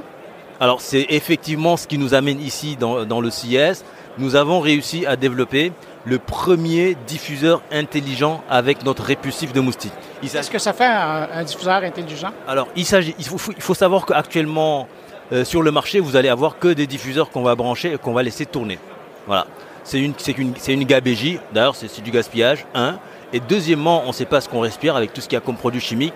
Mais troisièmement, le pire, c'est que l'OMS dit que les moustiques sont devenus résistants à tout ce qui existe actuellement sur le marché.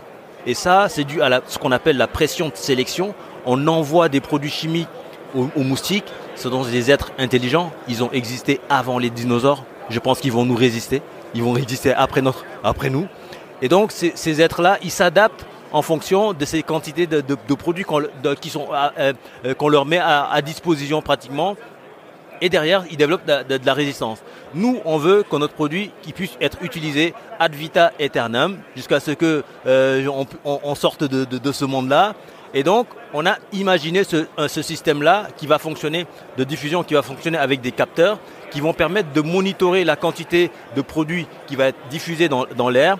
Et cette quantité de produits-là, ces capteurs vont dire au diffuseur stop, il y a assez de produits ou il n'y a pas assez, il faut envoyer. Et donc ça permet d'avoir une quantité minimale de produits sur des longues plages. Ça permet d'éviter ce phénomène de résistance des moustiques parce que les moustiques ne seront pas sous pression. Et nous allons modifier la signature olfactive de notre formulation d'une année à l'autre, toujours pour détourner l'attention du moustique. Il faut être plus malin que les moustiques. Mais l'impact du produit, de la formule, est-ce que ça éloigne ou est-ce que ça empoisonne l'insecte? Alors justement, c'est là également parce que nous, notre rôle, c'est du biomimétisme. On s'inspire de la nature, on ne veut pas la détruire. Les moustiques, même s'ils sont embêtants, font partie d'une chaîne alimentaire.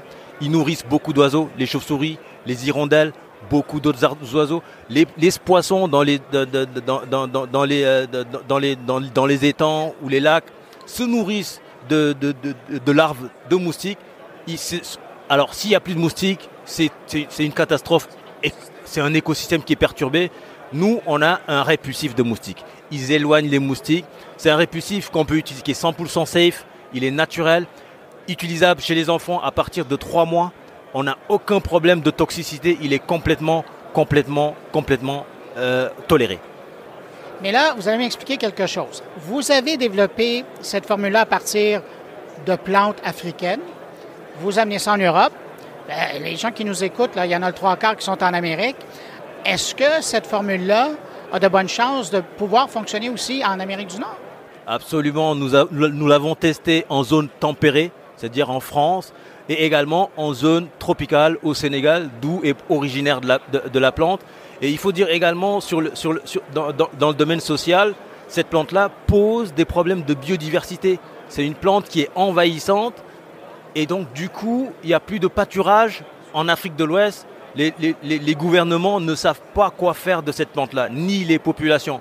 Et ce qui est pire, c'est que les bêtes, les chèvres et les bœufs ne consomment pas cette plante-là. Elle n'est pas appétante. Vous êtes en train de dire que vous réglez un problème au Sénégal en plus? Absolument, et c'est même pas que le Sénégal, c'est toute l'Afrique de l'Ouest. C'est une plante envahissante qui pose des problèmes de biodiversité et même des conflits sociaux entre agriculteurs et éleveurs, parce que vous savez qu'en Afrique, les gens n'ont pas les moyens de faire l'élevage comme ça se fait dans les pays du Nord. C'est de l'élevage divagant, on laisse paître les animaux, se déplacer d'un endroit à l'autre, d'un pâturage, mais maintenant il n'y a plus de pâturage. Et du coup, ces bêtes-là, elles entrent dans des champs, les agriculteurs, et ça fait des conflits sanglants. Et nous, on veut apporter autant une solution à ce problème social et également une solution à ce problème écologique, tout en aidant les populations à se protéger des moustiques. Est-ce que vous me dites aussi que l'approvisionnement pour arriver à créer le produit est en ligne directe avec l'Afrique de l'Ouest? Vous la prenez de là ou vous avez importé la formule et vous la faites ailleurs? Alors, dans ce cas-là également, on a besoin de faire un transfert de technologie en Afrique. Nous allons créer de l'emploi en Afrique, faire des extractions de l'actif à partir de la plante en Afrique. Ça va créer de l'emploi, ça va permettre aux gens d'avoir un certain confort parce qu'ils en ont également besoin. De notre côté, c'est plus intéressant pour nous de transporter l'actif parce que c'est ce qu'on utilise dans les formulations que de transporter la plante parce que ça n'a pas d'intérêt.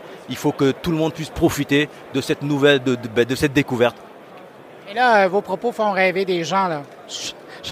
J'en vois qui voudraient s'en approvisionner. où on peut le trouver? Comment on peut garder un lien, de l'information à propos de ce nouveau projet? Absolument, les gens peuvent aller sur notre site internet reptic.com, reptik.com pour dire Mosquito Repellent et s'inscrire sur la waiting list parce que le produit il sera disponible à partir de avril 2024, d'abord en France, mais nous avons besoin sur le plan réglementaire d'effectuer des autorisations de mise sur le marché autant à l'Amérique du Nord, le Canada, les États-Unis, avant que le produit soit disponible. Mais normalement, à partir de cette année, en 2024, d'ici la fin de l'année, le produit sera disponible. Bien, au nom des terriens et au nom des insectes, merci beaucoup. Merci à vous, Bruno. Autour maintenant d'un robot qui fait dans la dermatologie. J'ai croisé son créateur, Ali Kalouf, de l'entreprise SquareMind. Alors, parlez-moi de votre robot qui analyse la peau. Alors, Ali Kachlouf, je suis le cofondateur et CEO de SquareMind, qui est une start-up en santé digitale, dont la mission est de rendre les examens cutanés plus accessibles, plus efficients. Et donc, ce qu'on dévoile au CES, c'est une innovation de rupture, qui n'est pas encore disponible sur le marché, mais qui sera disponible cette année, en Europe en particulier, et qui permet de numériser l'intégralité de la peau d'un patient à très haute résolution, ce qu'on appelle la dermoscopie, donc c'est comparable au dermatoscope, la loupe manuelle du dermato, et de faire ça en plus de ça de façon complètement automatisée en quelques minutes seulement. Donc c'est assez extraordinaire parce que ça permet de générer des Google Maps de la peau qu'on peut revoir en synchrone, et ensuite on a développé une première IA, un outil d'IA qui aide le médecin à identifier les grains de beauté qui sont nouveaux et ceux qui ont changé. Donc c'est particulièrement utile dans le cadre des examens cutanés. Mais j'allais vous demander, votre marché à vous, c'est le marché des dermatologues ou des généralistes? Qui peut acheter ce robot? Alors notre cible effectivement naturelle, ce sont les cabinets privés de dermatologie, les hôpitaux.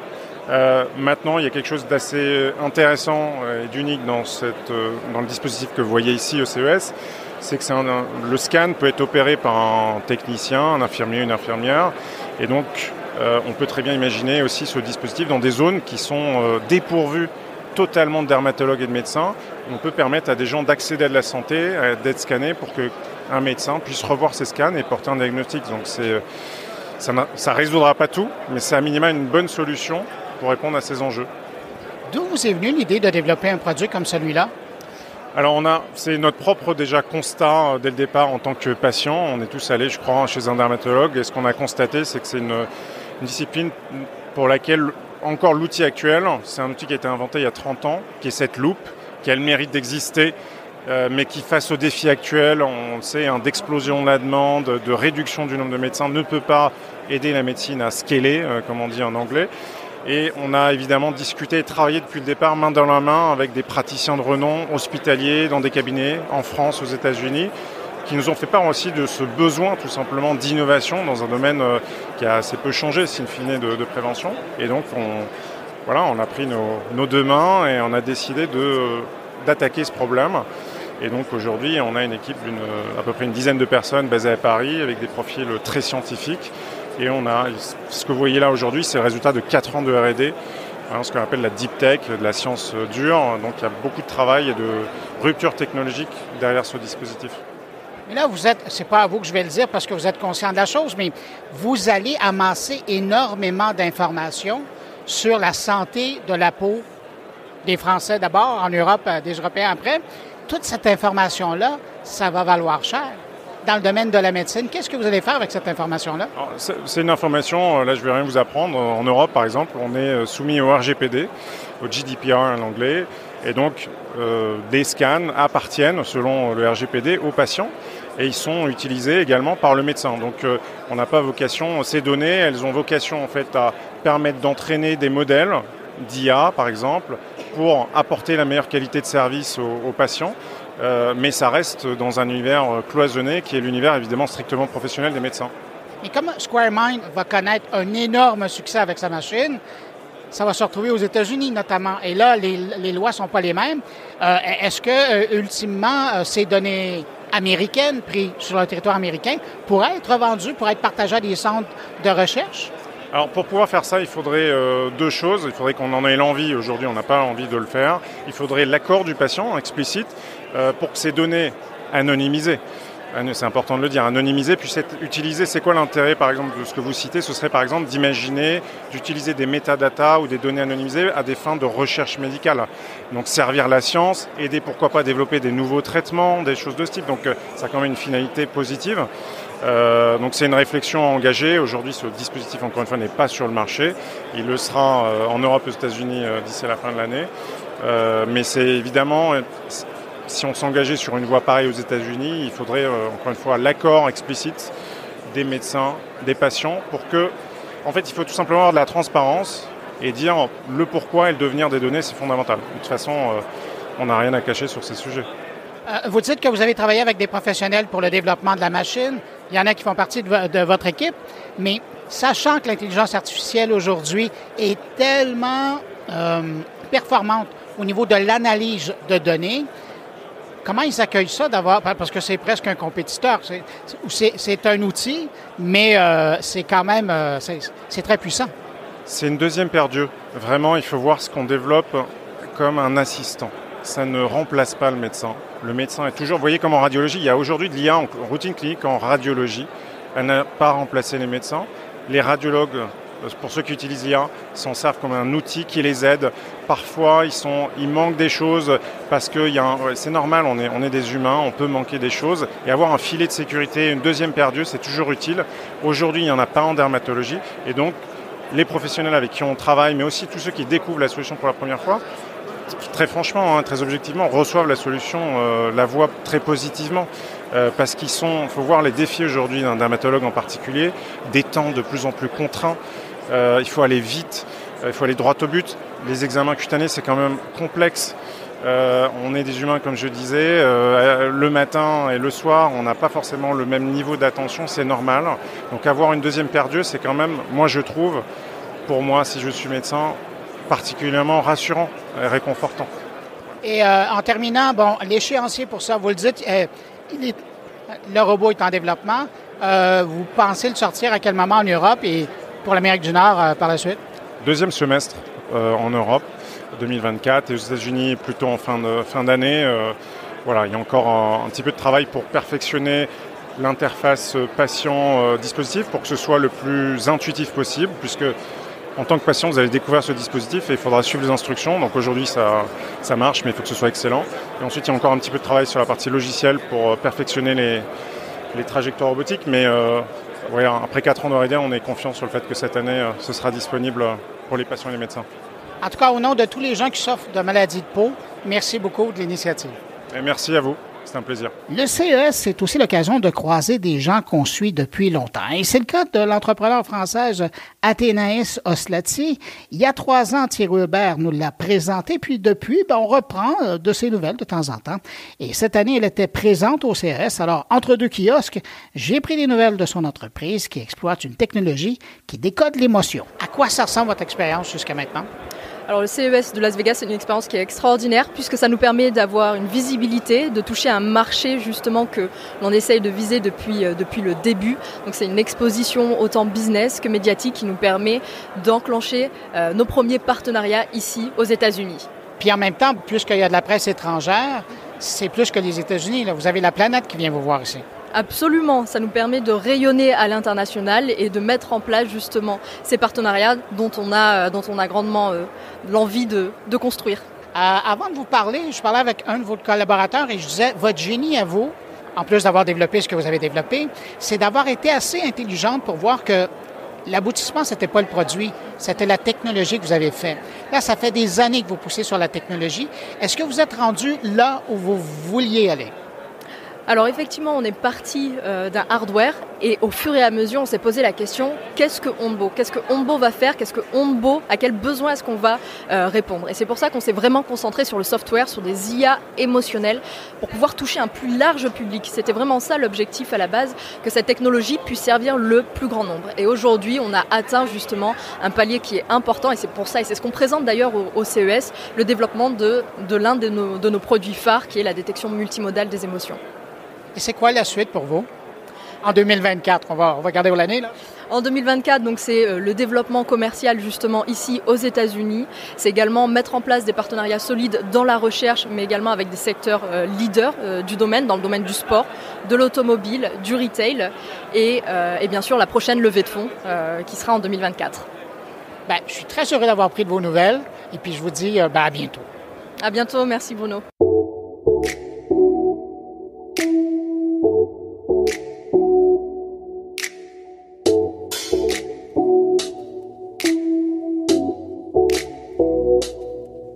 Retour dans les trouvailles du CES 2024 avec ce nouveau produit du géant français de la santé connectée Withings qui, cette année, nous propose un super canif suisse pour prendre nos signes vitaux.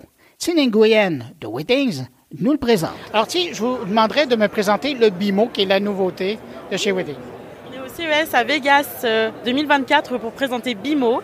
BIMO, c'est un multiscope pour justement révolutionner la façon dont les personnes font un check-up de santé à domicile. Comment ça fonctionne? BIMO va permettre 4 différentes mesures. La première mesure, ça va être le thermomètre avec le capteur température ici pour détecter automatiquement l'artère temporale. Vous allez avoir une deuxième mesure qui est la mesure d'SPO2 et en simultané avec l'électrocardiogramme que vous voyez juste ici. Donc j'ai juste à positionner mes doigts juste ici comme ceci pour faire la mesure. Voilà, donc on a les résultats. La première courbe en haut, c'est mes BPM et en bas le SPO2. Les résultats sont plutôt bons. Et vous allez avoir une quatrième fonction, c'est le stéthoscope digital. Donc vous avez ce capteur juste ici que je vais placer sur moi. Voilà. Donc ce stéthoscope, c'est aussi une manière de rendre possible une mesure qui autrefois était seulement faite dans les cabinets des docteurs. Et la combinaison des 4 mesures dans un seul même appareil qui tient dans ma main, comme vous le voyez là, va permettre à la fois aux utilisateurs de prendre des mesures indépendamment ou bien lors des télévisites justement d'être guidés par leur docteur pour prendre des mesures et justement de pouvoir partager ces mesures avec leurs professionnels de santé qui les suivent. Vous pouvez aussi compléter ces mesures en y ajoutant par exemple les symptômes ou justement des médicaments que vous prenez pour justement avoir un enregistrement complet comme un espèce de carnet de santé justement pour avoir toutes les informations qui soient corrélées dans l'application Withings. Qui est le public, qui est le marché visé par cet appareil? Alors, on va avoir différents cas d'usage. On va d'abord targeter les familles avec des personnes de tout âge. Donc, l'appareil peut être utilisé jusqu'à 8 utilisateurs au sein d'une même famille. On va aussi targeter des personnes qui sont, par exemple, suivies par leur docteur, mais qui ne peuvent pas se rendre aussi fréquemment chez leur docteur qui le souhaiterait pour avoir justement ces mesures prises à domicile et qui peuvent envoyer ensuite à leur docteur pour qu'il puisse ensuite le docteur faire un diagnostic. Justement, ça devrait être un appareil qui doit être dans toutes les trousses à pharmacie, justement, de tout le monde. Malheureusement, aujourd'hui, la plupart des foyers sont équipés d'un thermomètre et je pense que c'est le seul appareil. Les montres sont évidemment de plus en plus équipées de capteurs avec le SPO2 ou le CG, mais par exemple, la mesure permise grâce au stéthoscope, c'est pas quelque chose qui est vraiment commun. Donc, on a décidé, nous, Withings, de tout réunir dans un seul et même appareil. Et donc, cet appareil-là, évidemment, il va contenir l'information, les données, mais je présume que, vous connaissant, toute cette information-là, elle est aussi disponible pour une application qui réside sur le téléphone. Tout à fait. Donc, toutes les informations sont à la fois display sur l'appareil en lui-même, mais également enregistrées sur votre application Withings et ensuite partageables en PDF. Et ça comprend également la mesure faite grâce au stéthoscope digital. L'enregistrement du son de votre cœur et de vos poumons sera ensuite possible d'être partagé avec votre docteur. Alors là, on est au CES, donc c'est un beau produit, mais la question, c'est à quel moment ça sera disponible? Alors, toujours la même question pour Withings, et maintenant on est habitué à cette question, c'est selon la FDA et selon le CE médical, on attend le marquage pour évidemment l'avoir sur le marché en tant que device médical. On va pas y aller comme ça sans l'approbation des autorités, donc on va être patient, mais on espère l'avoir pour juin de cette année. On verra selon la FDA encore une fois et le CE médical, mais on croise les doigts pour ça. Donc peut-être pour l'été ici aux États-Unis, mais ailleurs dans le monde, je pense en Europe ou au Canada.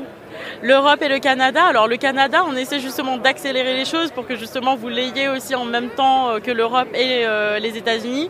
habituellement dans le process et par l'historique qu'on a de nos produits précédents, le CE médical vient un peu avant la FDA et dès que la FDA suit, le Canada l'a ensuite. Donc on croise les doigts vraiment pour que vous l'ayez aussi en même temps que nous en Europe et que nos collègues par exemple aux États-Unis. Tiens, parlant de signes vitaux, le CES, c'est aussi des produits qui évoluent et c'est le cas notamment avec l'entreprise Invoxia qui bonifie son produit Minitail qui est l'équivalent d'un bracelet de santé pour les humains, mais maintenant offert aux chiens et aux chats. Présentation de Amélie Caudron. Alors, si je comprends bien ce que le visuel de votre kiosque, vous faites dans la montre intelligente, le bracelet intelligent pour animaux. Qu'est-ce que c'est exactement? Exactement. Les humains ont la chance d'avoir des smartwatches, des montres intelligentes depuis des années qui font du suivi de rythme cardiaque, de rythme respiratoire, de tout un tas de choses qui permettent de suivre leur santé, leur bien-être. Et les animaux, jusque-là, n'avaient pas l'équivalent parce que les technologies qu'on utilisait n'étaient pas adaptées pour le chien, avec la fourrure, avec enfin voilà, il y a tout un tas de raisons pour lesquelles ça ne fonctionnait pas.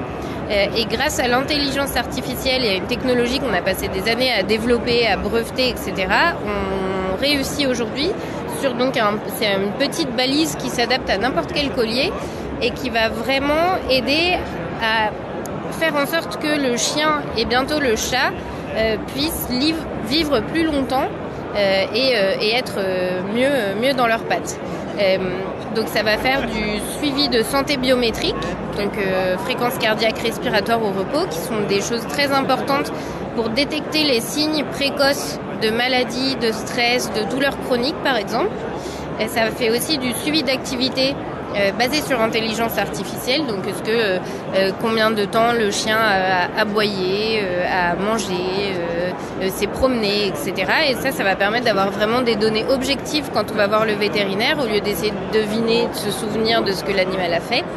Et puis à la fin, il y a du tracking GPS, donc du suivi GPS en temps réel. Il y a des millions d'animaux qui disparaissent chaque année, qui ne sont pas retrouvés. Il y a des races de chiens qui sont très très fugueuses. Là, ça va permettre en quelques minutes d'avoir le suivi en temps réel pour retrouver l'animal immédiatement. Et puisqu'on fait un parallèle avec les montres intelligentes, une montre intelligente, il faut la recharger quand même à l'occasion. Comment ça fonctionne avec le collier? Alors, ça fonctionne donc avec une technologie qui s'appelle le LTEM. Donc c'est de la 4G, ce sera bientôt de la 5G aussi. Donc c'est assez efficace énergétiquement. On a fait beaucoup d'efforts là-dessus parce qu'on sait justement que s'il faut recharger tous les jours, non seulement c'est très contraignant, mais le jour où l'animal s'échappe, il faut vraiment croiser les doigts pour avoir suffisamment de batterie. Et donc avec tout le travail qu'on a fait, on atteint une autonomie qui est assez record pour ce type de produit puisque c'est jusqu'à 15 jours entre deux recharges. Donc voilà, les chances d'avoir suffisamment de batterie pour assurer un suivi des données qui n'ont pas... nous, notre but, c'est d'avoir suffisamment de données dans le temps pour être sûr que quand il y a un problème, on est capable de comparer les données de l'animal aux données précédentes et voir qu'il y a une baisse de vitalité, il y a une augmentation de la fréquence cardiaque, il y a quelque chose qui indique que là, il y a quelque chose... il faut se préoccuper de la santé de l'animal et aller voir le vétérinaire. Le but, c'est évidemment pas de remplacer le vétérinaire, mais d'être un outil de prédiagnostic qui permet aux parents de chiens en fait d'intervenir plus vite et de prendre les bonnes décisions pour assurer le bien-être de leur animal. Et les données vont être accessibles à partir de quoi? Donc il y a une application mobile sur iOS et sur Android qui s'appelle Invoxia Pet Care et qui permet donc de visualiser toutes ces données et plus avec l'IA générative, on génère des rapports chaque jour et chaque semaine, des rapports hyper personnalisés à partir des données du chien et en comparant aux données de tous les autres chiens qu'on a parmi nos clients. Et donc ça, c'est une fonctionnalité qui est très appréciée parce que ça permet d'avoir une expérience qui est vraiment unique pour chaque chien. Alors ce produit, comment vous l'appelez? C'est le Minitail. Et le Minitail, il va être disponible ou il va être sur le marché à partir de quand? Il va être sur le marché. En fait, on peut l'acheter dès maintenant. Alors, pas au Canada encore, parce qu'on n'a pas... il faut encore qu'on passe une certification réglementaire, voilà les normes. Mais bientôt, parce qu'il y a beaucoup de demandes. On a toujours eu beaucoup de demandes de la part des Canadiens. Donc on espère faire ça très bientôt. Et sinon, aux États-Unis, il peut être acheté dès maintenant sur notre site internet et bientôt sur Amazon. Merci, et merci au nom de nos animaux. Merci beaucoup. À travers toutes ces nouveautés qu'on découvre au CES se cachent aussi des initiatives sociales qui cherchent, elles aussi, de la lumière. Et puis, parmi elles, je vous propose de découvrir cette application pour venir en aide aux femmes et aux membres de la communauté LGBTQ+. Alice Barbe est l'ambassadrice du réseau de Sorority. Elle nous présente l'application. Alice Barbe, bonjour. Bonjour. Vous me présentez, s'il vous plaît, de Sorority. The Sorority, c'est une application d'entraide pour les femmes, exclusivement pour les femmes, qui sont victimes de violences, de harcèlement ou tout simplement qui se font embêter dans la rue, en fait.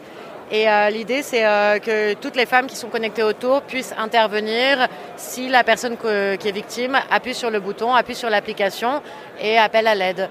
Et automatiquement, on envoie un message, l'application envoie un message pour savoir si tout va bien, et les femmes autour sont alertées. Elles sont alertées et elles envoient un message, ou alors elles peuvent directement aller sur place parce qu'il y a une géolocalisation, et elles peuvent intervenir. Avant qu'on fasse l'entrevue, vous m'avez montré, vous avez déjà une communauté à Montréal, mais là, vous cherchez à aller plus largement à travers l'Amérique du Nord. En fait, il y a beaucoup de femmes qui disent que c'est l'application que j'attendais. On veut aller un petit peu partout dans le monde. On a des personnes qui sont connectées à Montréal, à Los Angeles, en France, au Moyen-Orient, à Dubaï. L'idée, c'est que, en fait, quand on est victime de harcèlement, qu'on se fait suivre dans la rue, ce qui, moi, m'est arrivé très régulièrement, de par mes activités, il y a aussi des gens qui m'ont prise en photo, par exemple, dans la rue, qui vraiment étaient nocifs et qui voulaient clairement me faire du mal. Le fait d'appuyer sur l'application, ça me permet de me sentir en sécurité et de permettre à d'autres personnes d'intervenir et de savoir si tout va bien. Et bien sûr qu'à Montréal, c'est un vrai sujet. Je pense qu'on va pour toutes les femmes partout dans le monde, d'ailleurs. Donc si on peut avoir un maximum de femmes qui sont présentes sur l'application pour pouvoir intervenir et s'aider entre elles, ce serait génial. Parce que c'est ça, la force de votre réseau, c'est justement l'entraide. On parle là d'intervention citoyenne. On parle complètement de solidarité citoyenne parce que parfois on a peut-être un doute, on n'ose pas appeler la police, on n'ose pas demander, je ne sais pas, au serveur ou à quelqu'un dans la rue de nous aider si on se sent menacé ou suivi, tout simplement. Cette application d'entraide, en tout cas, on se sent vraiment en sororité. C'est uniquement pour les femmes, c'est exclusif. Il y a un dispositif de sécurité qui fait qu'il n'y a pas d'hommes sur l'application. Et du coup, on peut demander de l'aide. On peut aussi demander un logement. Si on est à la maison, victime de violence, on peut s'héberger les unes les autres. Et c'est le pouvoir citoyen qui peut prendre le dessus aussi. Alors, vous parlez des femmes, mais il y a aussi de la place qui est faite pour les communautés LGBTQ+. Oui, absolument. L'idée, c'est de pouvoir aussi créer le safe space pour les personnes issues des communautés LGBTQIA+. Mais comment ça fonctionne dans les faits? Est-ce que la femme ou l'utilisatrice qui veut faire partie de la communauté doit payer des frais? Comment ça fonctionne? Non, c'est entièrement gratuit, c'est une communauté. C'est pour ça qu'on ne dit pas que c'est une application avec des utilisateurs, c'est vraiment une communauté. Nous, on est une organisation à but non lucratif. On est financé uniquement par la philanthropie. Et d'ailleurs, on a constamment besoin de soutien de philanthropes, de personnes qui peuvent nous soutenir, parce qu'on n'a aucun modèle économique qui demande à payer pour ce qu'on propose. C'est uniquement de la mobilisation citoyenne. Alors, quelqu'un qui veut vous trouver, qui veut faire partie donc, de ce réseau, comment elle fonctionne? Il suffit simplement de télécharger l'application de Sorority. Et en fait, l'application, c'est juste le bouton.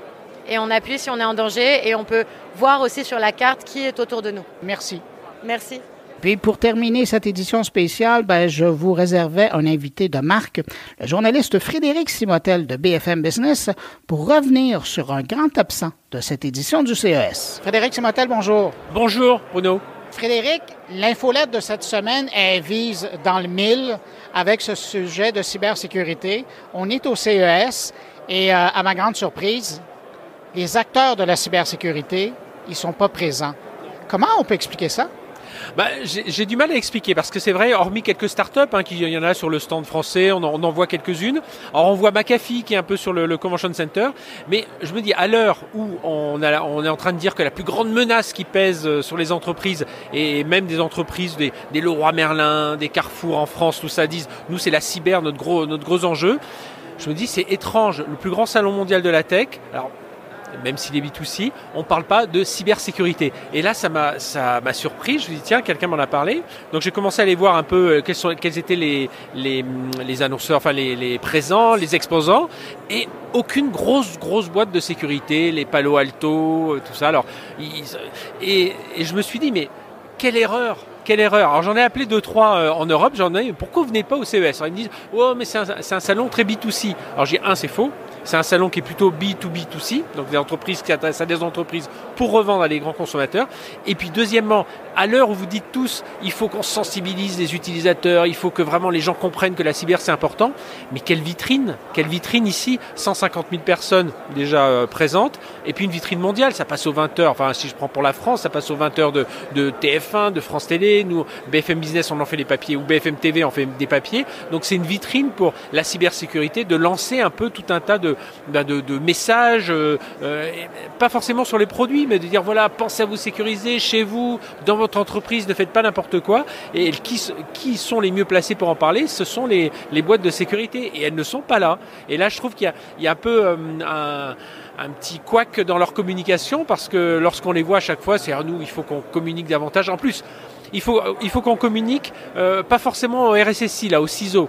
Il faut qu'on communique vraiment à l'ensemble des métiers de l'entreprise. Ils sont là. Les patrons marketing, patrons commerciaux, il y a quelques RSSI certainement, ou des DSI, mais ils sont là, leurs interlocuteurs. Donc voilà, c'était un peu mon coup de gueule de la semaine sur ce Tech & Co. C'est où sont les acteurs les grands acteurs de la cyber, pourquoi ils boycottent ça, et voilà, et je trouve que là, c'est quand même un raté de leur part. Alors ça, c'est le sujet de ton infolettre. Comment on peut s'abonner à l'infolettre? Alors l'infolettre, on s'abonne via le site bfmbusiness.fr, et donc il y a une newsletter sur la cybersécurité que l'on publie chaque semaine. Donc il y a un édito de ma part, voilà, qui peut être un coup de gueule, un coup de griffe, mais il y a des coups de cœur aussi, ou tout simplement une intuition, une tendance que j'ai repérée. Puis comme je rencontre quand même pas mal de gens dans les DSI, les RSI, voilà, il y a toujours des choses qui sortent. Je pense toujours à un sujet qui m'était venu comme ça, c'était comment le ransomware, pour que le ransomware ne devienne pas le new normal. Parce que je rencontrais plein de gens qui me disaient non mais nous on a payé, puis comme ça on est tranquille. Et finalement les gens se disent tiens, c'est pas peine je dois me protéger, mais finalement j'ai une assurance, je paye. Donc voilà, c'est ce type d'édito, ce coup de gueule que je viens de faire pour le CES. On a une tribune d'un expert, alors ça peut être des experts des fournisseurs, on est chez SFR, donc on a aussi des experts cyber, enfin voilà, quelqu'un qui lui aussi fait sa tribune. Et puis ensuite je fais une petite revue de presse des 3-4 articles, podcasts, émissions qu'il fallait pas rater. Et puis 2-3 chiffres en général, j'ai un ou deux chiffres en général d'études diverses et variées qui permettent aux gens d'alimenter un peu leur présentation. Donc voilà, donc c'est une newsletter hebdo. Vous allez sur le site bfmbusiness.fr, et puis voilà, newsletter cyber, et on s'abonne. Merci pour tout ce travail de colisage de l'information. Merci Bruno, et puis content de t'avoir revu ici au CES de Las Vegas. En vrai? En vrai, voilà, parce qu'on se voit souvent, effectivement, mais via nos écrans interposés. Salut, merci beaucoup. Merci Bruno. Eh bien voilà, c'est ainsi que mon édition spéciale du CES 2024 de Las Vegas se termine. J'espère que vous avez apprécié. Si vous avez des commentaires, des questions, n'hésitez pas à me les faire parvenir par le biais des réseaux sociaux. Si vous avez aimé cette émission, bien évidemment, je vous invite à la partager également sur les réseaux sociaux, en faire part à vos amis, vos connaissances, vos collègues et votre réseau social. En ce qui me concerne, je rentre à la maison. Haïfa, j'arrive, et je vous souhaite une excellente semaine. On se retrouve vendredi prochain. Au revoir.